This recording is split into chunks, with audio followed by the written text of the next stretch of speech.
Trump talked to ABC, and he said President Trump on Saturday said there would be serious consequences if tech mogul Elon Musk funds Democratic candidates to run against Republicans who vote in favor of the GOP's sweeping budget bill. Asked if he thought his relationship with the Tesla and SpaceX CEO was over, Trump said, "I would assume so, yeah." Yeah, there's also a story about what really happened when when Scott Bessent and he clashed over who would run the IRS, and also about Doge and what they were doing at Treasury.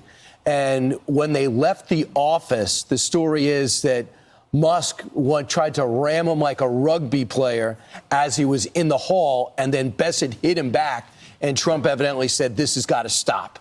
So there was definitely a scrum and yelling in the hall. I didn't know there was physical confrontation. Here's what Caroline Levitt said.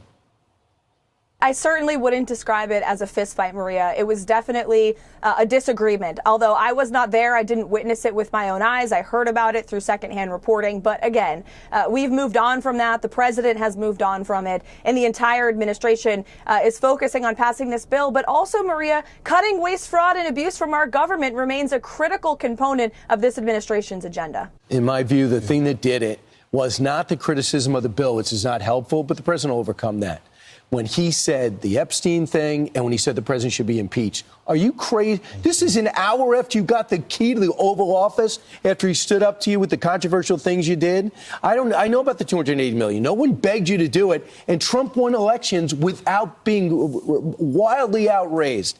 $1 billion didn't get Kamala Harris over the finish line, and $288 million didn't get President Trump the victory. It definitely helped. He's definitely an asset. I'm in awe of his intellect. But when he got personal like that, why would you expect Trump to say, okay, just tell him to call me and we'll forget it? Well, the president is still furious about the whole situation. He has every right to be. But as I said last week on the couch, I believe that Elon Musk is going to come around. And you already saw it yesterday. He was retweeting the president when it came to California. He was retweeting the administration, Marco Rubio, as well as J.D. Vance yesterday about their response to what's happening in Los Angeles. And I think it goes all back to my original point.